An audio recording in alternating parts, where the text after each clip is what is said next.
Welcome to the most important week of the year for the podcast industry. Welcome to Podcast Movement 2025.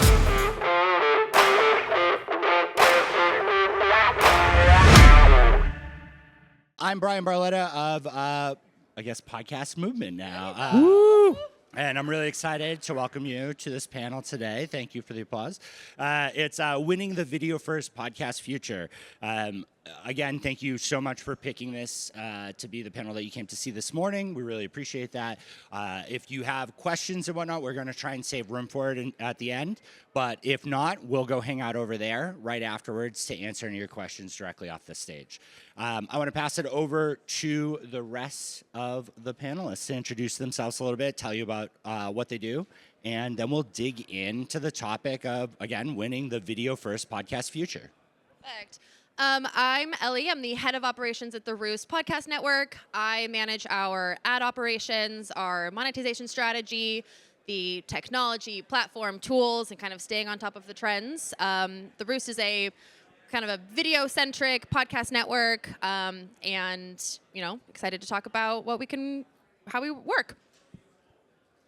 My name is Sean Howard. I am the CEO and founder of Flightpath. We are a predictive analytics platform and data science company that works with our partners to understand what's working, what's not working, how to grow, how to increase revenue, et cetera. I think I'm really excited that this is going to kick off the day, especially for me, because you have three nerds on the stage here. What we love is the data side of this and empowering creators. And I think there's been a lot of conversation lately about video, rightfully so. I mean, there's so many changes in video today, with Spotify entering the space more aggressively, with YouTube really showing what they can do for podcasts and podcasters, and just in general, the ability for social media, video clips and whatnot to be a really powerful way to kind of explain who you are and what you do, right? Really awkward to sit there and be like, can I play you this trailer? And stare directly in your eyes for 30 seconds as we listen to a trailer, but you can share a video and a clip. So video has become a strong suit of it. But we talk a lot about what we can do from the creator side, which is great on the visual elements of it. But I think some of the things that we miss are the technology, the background, the support. And this is a team of people here who really focus on that. So to dig in, I think the kind of obvious question is, what is a video first strategy? Yeah, I'll jump with that. Video first has really always been a part of the Roost's origin, coming from Rooster Teeth, this like YouTube-centric media company. The Roost, as the sales arm, has prioritized video really from the start. And it means a few things. It means that is the content that we acquire sort of starts with the video. It's the creator first philosophy that we try to imbue with our relationships, with our content. And lastly, it's really the monetization strategy that we prioritize.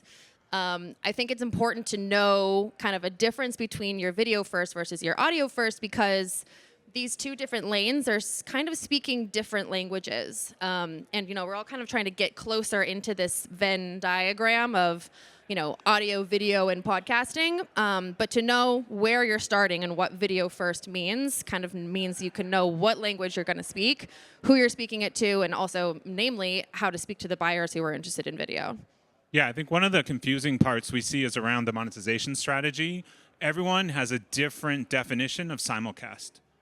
And I think it's really important to be clear with your team about what simulcast means. And I think if you're coming from an audio first into video, like a lot of people are, then simulcast means something different than we see than when you're starting video and you're looking at audio. I see a lot of, for example, we see a lot of video first companies looking at their audio and saying, oh, we're not making anywhere near as much money there because we're selling it with a simulcast strategy that was developed in video, right? So understanding simulcast and how you enable a sales team to sell simulcast, whichever path you're coming, but also then maximize your monetization on both platforms or all platforms is the hard. Yeah, absolutely. And I think we're all looking to better package both, as you define what a simulcast means for you. But starting with video means this is kind of the bread and butter. This is where our content really thrives. And then I think there's a lot of ways that we can improve how to package that with audio, or vice versa, how to better package video with your audio. Now, can I ask, not to step in, but the Roost, you guys are probably big enough to have I don't want to share too much, but you're probably big enough to have access to the AdSense engine on Google.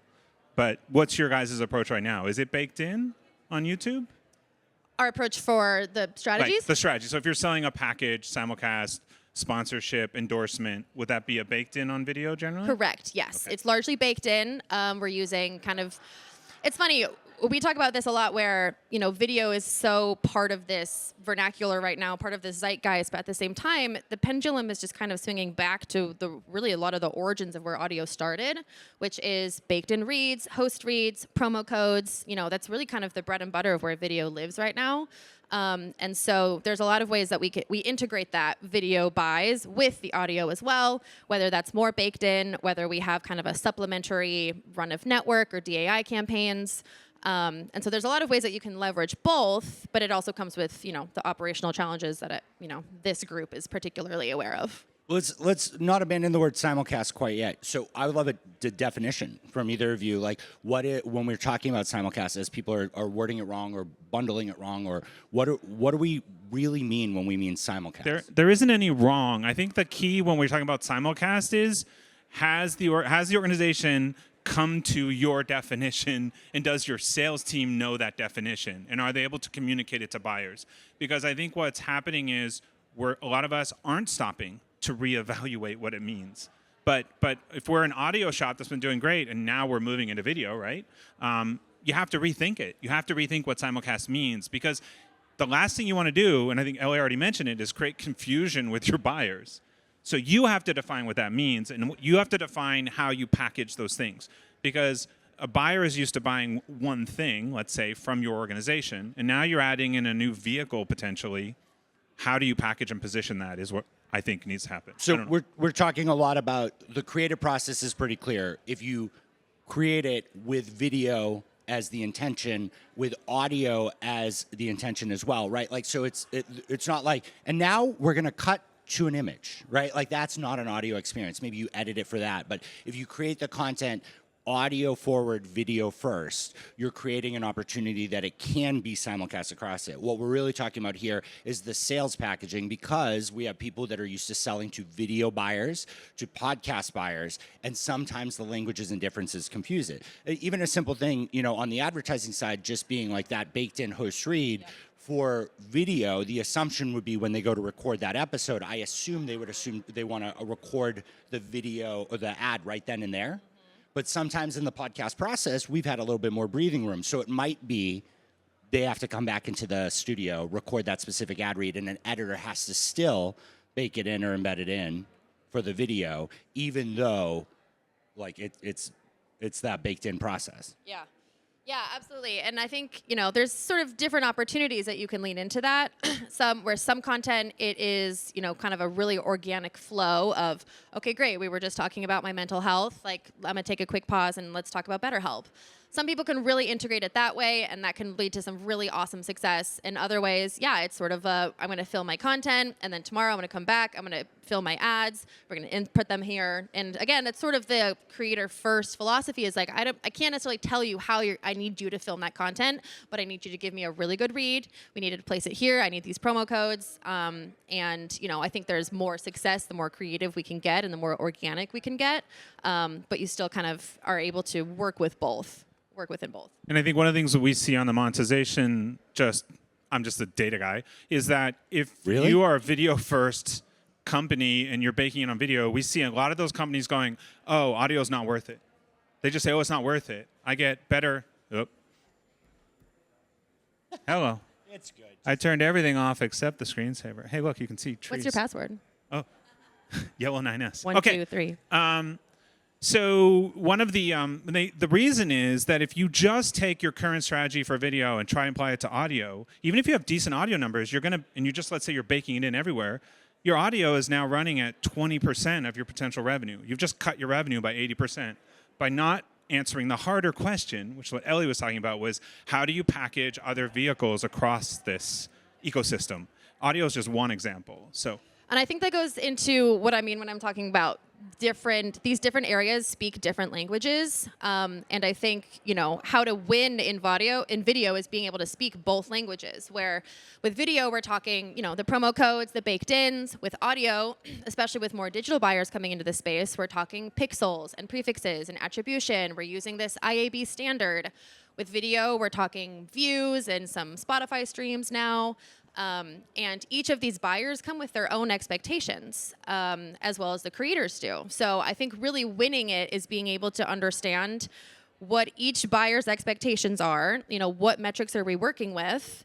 How can we package that, in sort of the best omni-channel way that we can provide? And then hopefully in the future, start getting some better tools in this space that really help us marry all of this. That's the dream. Nobody ran away screaming, so that's a good sign here, guys. It's a good sign. I mean, the better tools are really what I think the underlining goal of this year is one big number to me, right? Like we need something. This year? That's only been the goal this year? I think so. I think that's been the dream since the beginning. No, I think even till last year we were still pushing for more data from the podcast providers and we were overemphasizing that. And I don't think last year we gave much credit to any metrics from video. We simply were willing to take the dollars from video people who wanted to buy in the space on whatever metric they wanted. They would come in looking for views and we just add the download numbers to it. It was easy. They weren't upset about it, but that's changing. Everybody has to be savvy. The buyers have to be savvy, and it's in our best interest to represent podcasting on everything it touches. And so I think that that's going to be the strength there because,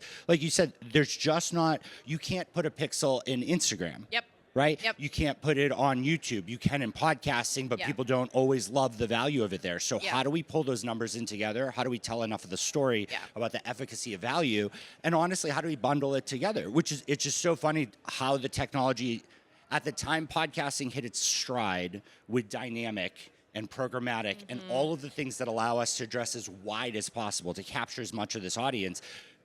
The whole world was just like, we'd rather go deeper with individual creators. Yeah. And then it was perfect for us, honestly, because as YouTube started to become more and more popular and strong in podcasting, the problem is that everything we built in podcasting to support creators, to enable them to do their jobs, to make them money and grow them, doesn't directly apply in YouTube. So as we're getting towards this, as we're figuring out that one big number in these solutions, it kind of dulls that pain of having 10 different avenues that have 10 different ways to manage it. Yeah. With, the tools, I want to continue on that. Like, I really think podcast tools have hit their stride.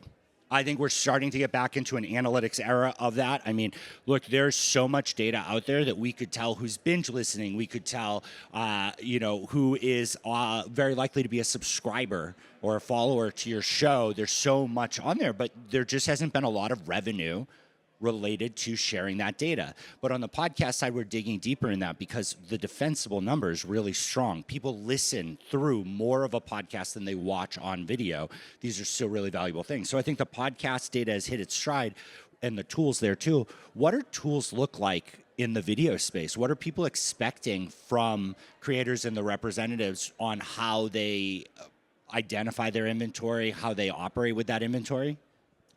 Yeah, I mean, I think, on the reporting side, I agree that the tools are getting there. Fragmentation is still kind of an issue, though, I'll be honest, where we have, we're trying to gather all of the episodes in their views. We're trying to gather all of the episodes in their Spotify streams, adding in the downloads. Every once in a while, a creator sends us plays from Spotify or Apple, which we don't want anything to do with. And so gathering all of that is kind of part of this data issue that we're starting to get better with. But to keep answering your question, also, Catherine was telling me about one of these shows that was looking through their analytics on both YouTube and Spotify, and they were using their YouTube audience numbers specifically to help understand where they should thrive with their live shows. And they had tried both. They had used their Spotify geo and demo, whatever, and then similarly did that with YouTube, but used those YouTube numbers to really lean into that audience and those locations for their live shows, because that was the audience that was used to watching them, that would actually kind of show up and see you in person the way that I want to see you on your video, versus those that are happy to listen while you're washing the dishes and, happy to be a fan of yours.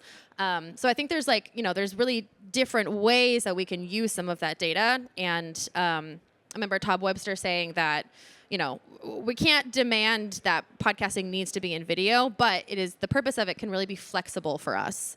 And I think that's something that we can all lean into, is embracing how flexible video can be for us. And I can't wait for Catherine to do that panel, because I would be front and center on that, because that's such an interesting thing to think about, right? Like, we need to think about every place a podcast can be. Yeah. Look, we did a lot at South by Southwest this year, and it was very cool, but there were some very big podcast stages that would have massive lines right outside, and everybody would come in, take their photo, sit for 15 minutes, and go, I can just listen to this later. Like, I'm at South by Southwest right now. Why am I in this panel? I can listen to it later. Looking at the YouTube audience and where they are to figure out who is going to sit there and consume it, that's really smart. Yeah.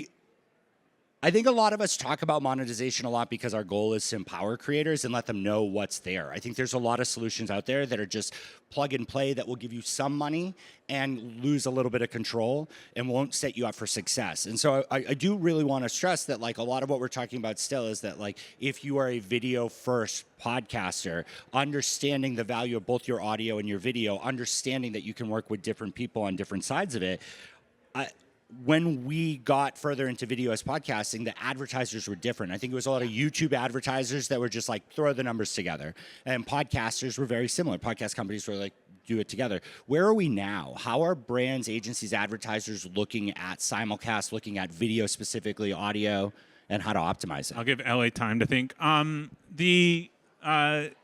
I think there's a lot of stuff happening out there when we look at sort of CPM data, right? So there are people who are video first who are getting higher CPM than they are from the audio space on YouTube, right? And so then we have customers out there who are getting higher CPM in audio than they were used to getting in video. But what's RPM like? So CPM being the individual I'm not going to get into your RPM but thing. But that's bullshit. No, it's bullshit. So we can talk about that later. But RPM, guys, it's just bullshit. It's a ridiculous number. Hold on. I understand the value of selling one ad for $70 on YouTube. But if you're selling 3 ads for $30 on podcasting, like, that's, I don't think putting. I'm just talking about single order numbers. Order numbers. And I think that's important because I do think that podcasting is moving towards less ads for higher value, especially if you hit that right cadence and the right relationship. So sure. I'm with you overall. Just don't use RPM. Okay, so so basically, if we look at it, though, there's a lot of success happening where someone coming in, like I'd be interested in seeing, can actually look at the ecosystem, and we're seeing video first people bring audio into video for the first time. Yeah. That's awesome. But the same is happening. We're seeing video first players bring brands that haven't been in audio into audio, sometimes at a really big variance of what, because if they're used to paying $60 on video, they'll pay it on audio. Anyways, it's really interesting opportunities happening out there around monetization when you start to look across platforms. And Ellie, I want you to dig into it more, but I just want to highlight, like, the conversations that I've been having outside of the podcast space. There's so many people who are just like, wow, I love podcasts. We don't buy audio. And it's like, well, buy video, buy social, buy newsletter, buy literally anything. Podcasting is going everywhere. It's spreading out. And so if you need to justify to your team why you want to buy in that space and you have a buying method that works for you, you should be exploring everything that touches podcasts to justify why you should dig in deeper. Yeah, I think that podcasting has benefited a lot in the last several years of sort of these general digital media companies coming into audio and bringing their general budgets into audio. And I was recently speaking with the Trade Desk, who has sort of done a lot of restructuring recently where it's less, this is the audio team, this is the CTV team, this is the video team.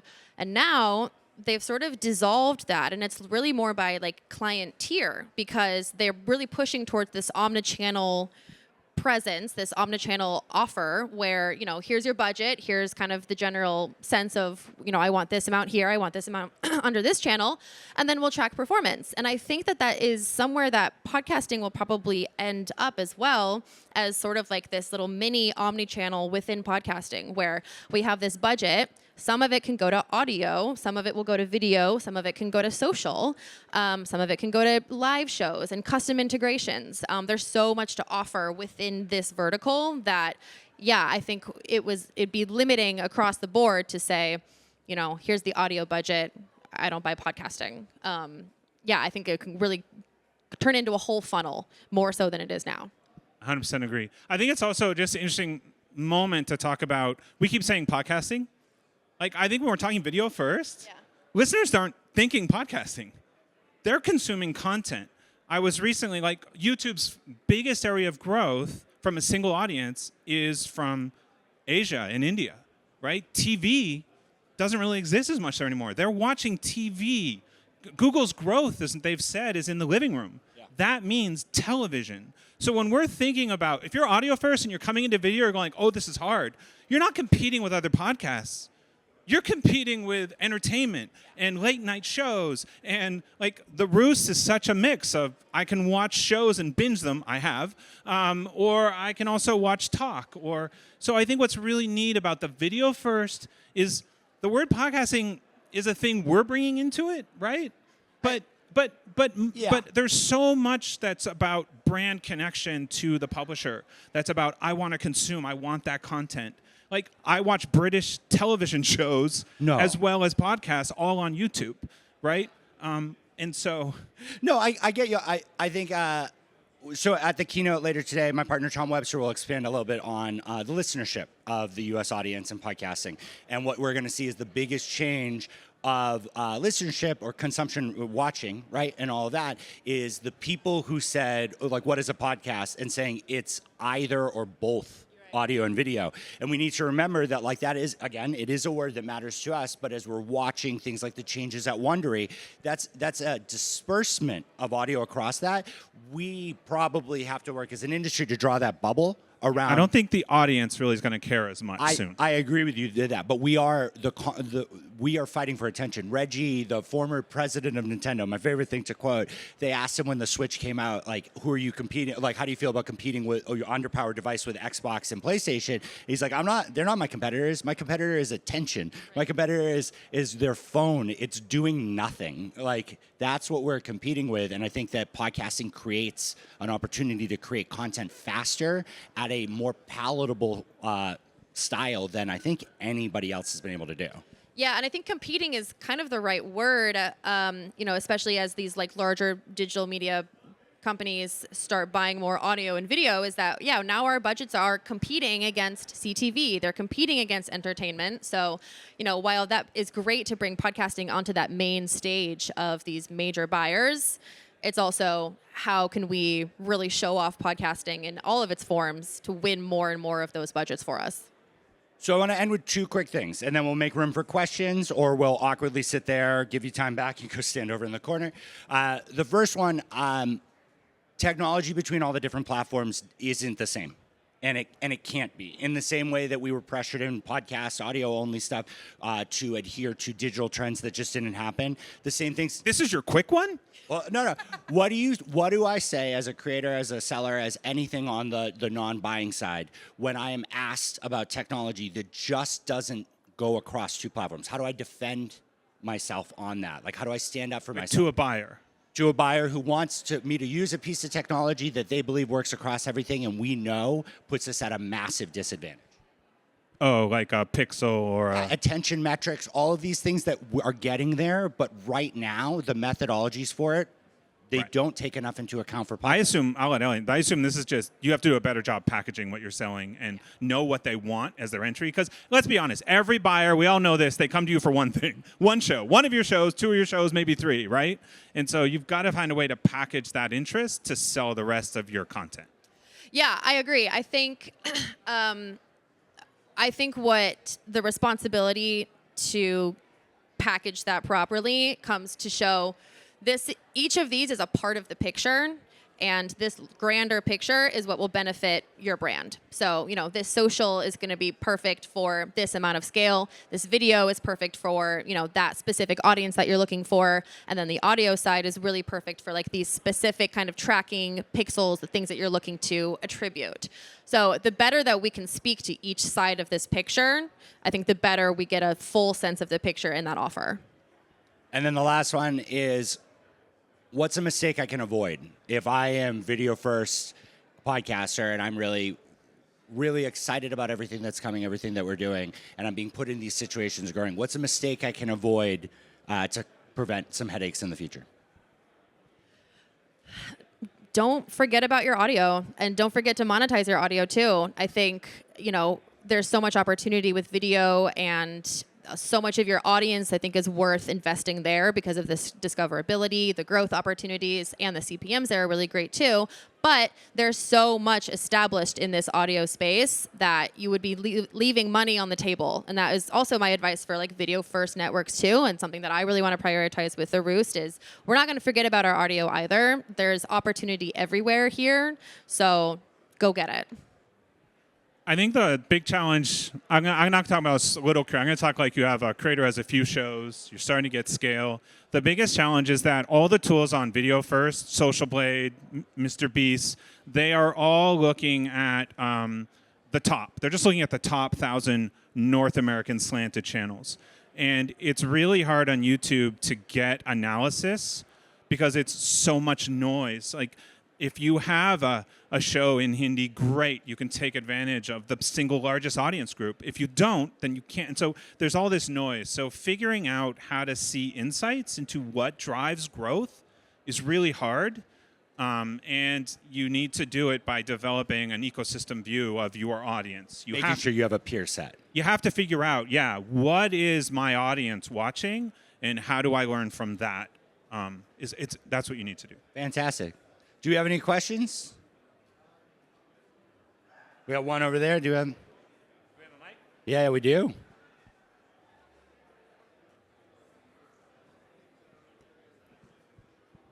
Thank you. We use a lot of video and audio. Our biggest podcast is about 65% video, YouTube watching, like a TV show. They go home, they watch it on their TV. I'm wondering, we do a lot of baked in, most of it endorsed. Do you ever see a day when YouTube tries to take that away from us, saying, you guys are making money on it, we want a piece of that? Or are they just happy getting the remnant filler that they have now? I'm going to take Ellie off the hot seat since so much of her business is based on YouTube. YouTube, the unofficial policy seems to be as long as you opt into the partner program and you turn on AdSense, it's game. It's all good. But yeah, if you read the host-read identified internally, host-read baked in. If you read the fine print, it is called out as not allowed. I think there is a rumor that is going around, started by a YouTube Google employee, that they are looking at opening up the AdSense platform to more creators. A lot of people don't know the AdSense platform, the ads, the 3, 2, 1, we're all waiting to skip. Those ads that are auto-placed by Google, Google takes 50 to 60 points of that money. The rest goes to the creator. Google opens that up to very large players. You have to have so much money or be a buyer of a certain size. You can leverage the AdSense system. So there is a rumor that Google's going to go the other direction and open up the AdSense platform so you could use that to embed and bake and do things yourself. But I want to emphasize on that. Then that's buying into your own inventory and paying them for the right to do it. And there are some solutions for that, and that's neat. But it's only to the people who are not paying for premium. And YouTube Premium is coming up. They have lower prices now and compelling things on that. I do think that the opportunity cost for baked in, like the people that are afraid of that, I think it's overblown. I think baked in gives you a lot of opportunity. If you're going to raise premium is the risk here.